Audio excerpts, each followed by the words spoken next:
Topic menorrhagia. तो menorrhagia basically क्या होता है कि जो लेडी आती है, जो उसका जो नॉर्मल मेंसेस होता है, जो पीरियड होता है मेंसेस 3 से 5 दिन का, वो बेसिकली हैम्पर होता है। इसमें क्या होता है, जो ब्लीडिंग होती है ज़्यादा होती है।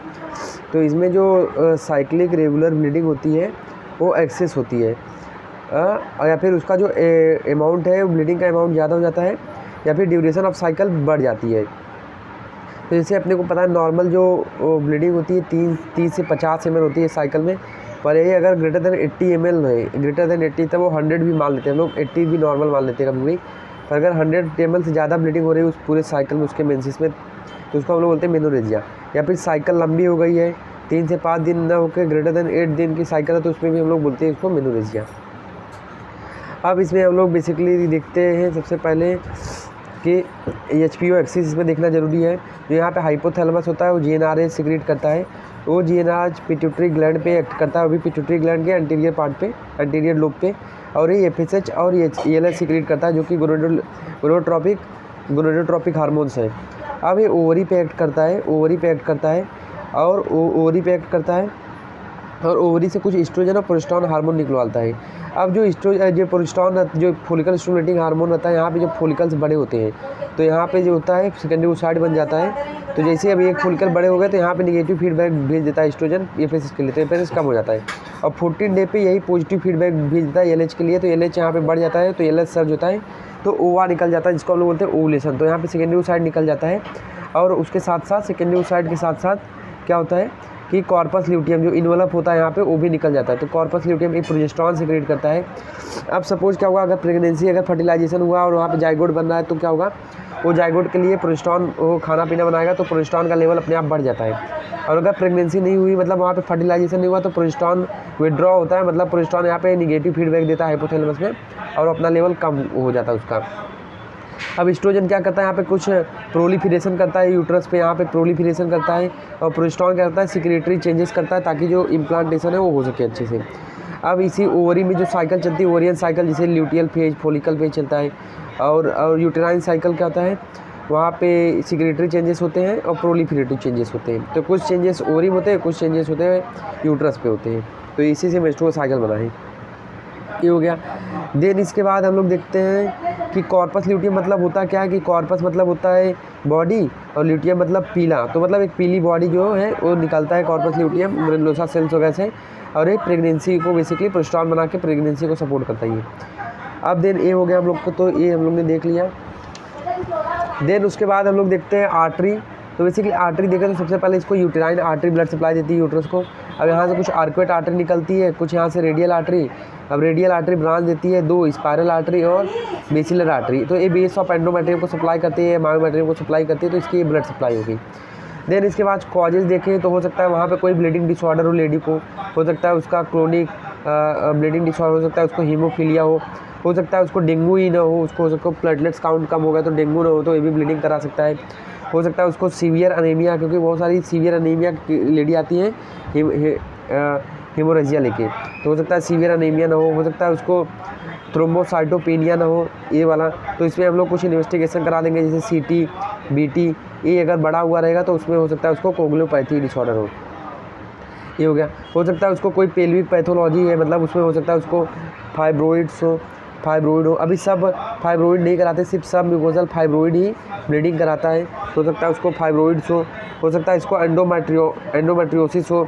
एंडोमेट्रियोसिस का मतलब क्या होता है कि जो एंडोमेट्रियल टिश्यू हो यूट्रस में ना होकर कहीं और पे, जैसे ओवरी में चले गए, अपना पेल्विक कैविटी, मतलब वहाँ पे पेरिटोनियम हो सकता है चले गए कहीं, मतलब अलग अलग किसी ऑर्गन में जाके चिपक गए, तो इसको हम लोग बोलते हैं एंडोमेट्रियोसिस। अब इसके बाद हो सकता है उसमें सर्वाइकल पोलिप हो।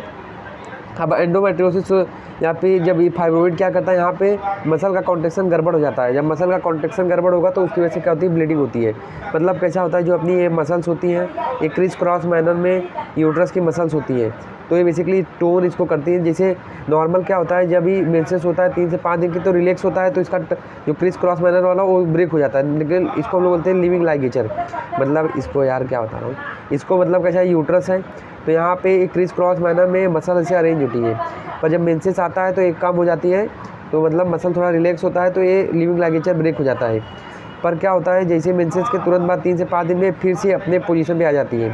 पर क्या होता है अगर एक फिर से अगर अपने अच्छे पोजीशन में अपने ना आ पाए तो क्या हो जाता है फिर से उसमें मेनोरेजिया का एक कारण हो सकता है वहाँ पे PGF2 की वजह से, ये कभी कभी PGF2 की वजह से भी होता है, मतलब प्रोस्टाग्लैंडिन की वजह से भी होता है सब। तो ये हो गया। तो मतलब कुछ फैक्टर होते हैं जो मसल को कॉन्स्ट्रिक्ट कराने में इंपॉर्टेंट रोल प्ले करते हैं, जो और कुछ होते हैं जो मसल को कॉन्स्ट्रिक्ट कराने में इंपॉर्टेंट रोल प्ले नहीं करते। तो ये सब फैक्टर हुआ वहाँ पे। तो ये मैंने इसमें बता दिया, इसके पहले वाले वीडियो में एक वीडियो डाला था, उस पर देख लेने का। उसके बाद पेल्विक पैथोलॉजी में हम लोग ने देख लिया। उसके बाद हो सकता है वहाँ पे एडिनोमायोसिस है। एडिनोमायोसिस का मतलब क्या होता है, एंडोमेट्रियम का टिश्यू मायोमेट्रियम में ग्रो करता है, तो वहाँ पे मसल का कॉन्ट्रैक्शन में जो है वो ये उसका उसमें थोड़ा सा प्रॉब्लम आता है, तो ब्लीडिंग हो सकती है वहाँ पे। हो सकता है वहाँ पे PID हो, पेल्विक इन्फ्लामेटरी डिजीज़ है। हो सकता है वहाँ पे कोई पेल्विक मास वगैरह ना हो, कोई इंट्रा कोई कॉन्ट्रासेप्टिव डिवाइस ना यूज किया, कॉपर टी, क्योंकि कॉपर टी में क्या होता है जिसे इंसर्ट करते हैं तो बॉडी इसको फॉरेन बॉडी समझ के निकालती है, तो उसके लिए वहाँ पे ब्लीडिंग होती है। तो ये हो गया।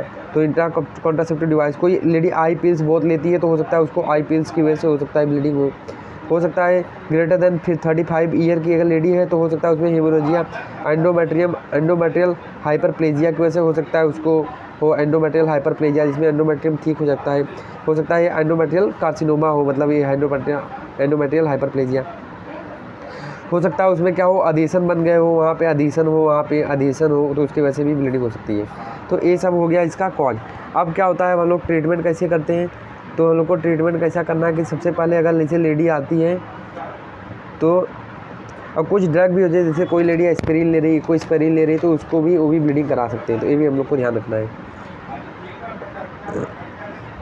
अब हम लोग देखते हैं सबसे पहले इसका इन्वेस्टिगेशन। तो इन्वेस्टिगेशन लोग इसको CBC कराएंगे तो देख लेंगे हीमोग्लोबिन उसका कम तो नहीं है, बहुत ज़्यादा सीवियर एनीमिया केस तो नहीं है, तो उसके हिसाब से लोग उसको आयरन भी देंगे। उसके बाद हो सकता है उसको हम लोग CT BT ये सब कराएंगे।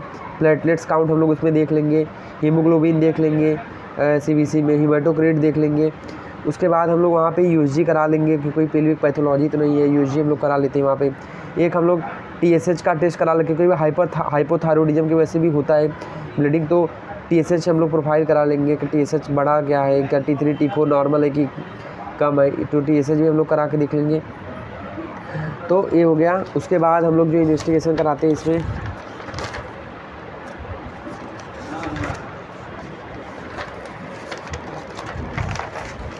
तो हम लोग जैसे इसमें ये हो गया, तो ये हम लोग ने करा लिया, तो हम लोग ने USG करा लिया, CT PT, ये हीमोग्लोबिन देख लिया, थायराइड प्रोफाइल, तो ये सब हम लोग ने जब करा के देख लिया।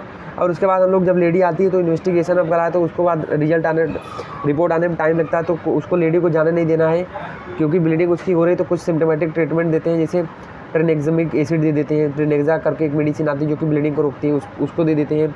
और ब्लीडिंग बहुत ज़्यादा हो रही है, कंट्रोल नहीं हो रहा ट्रेनेक्सा से, तो ट्रेनेक्सा प्लस हम लोग इसमें इथेम साइलेट जो होता है वो हम लोग इसको साथ कंबाइन कर देते हैं, ये होता है। तो हम लोग इसमें हो सकता है कभी कभी इसमें हम लोग क्या ट्रेनेक्सा के साथ इथेम स्लाइड, एक सेकेंड है इसका नाम देखने दो। हाँ, तो जो नाम है वो सही बता रहा था, तो इथेम साइलेट होता है प्लस ट्रेनेक्सा, ये हम लोग ऐड कर देते हैं।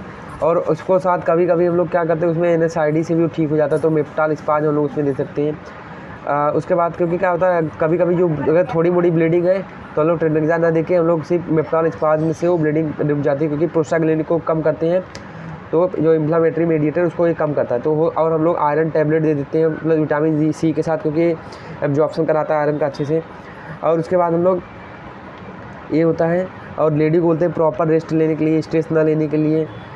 उसके बाद हम लोग उसको डाइट अच्छे से फॉलो करने के लिए बोलते हैं, तो ये सब बोलते हैं।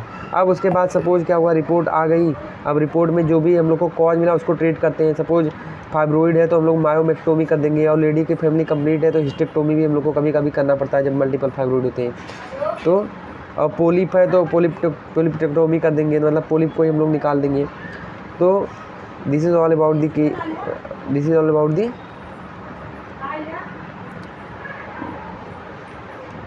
अब हेमोरेजिया, सॉरी मेनोरेजिया। तो this is all about the menorrhagia.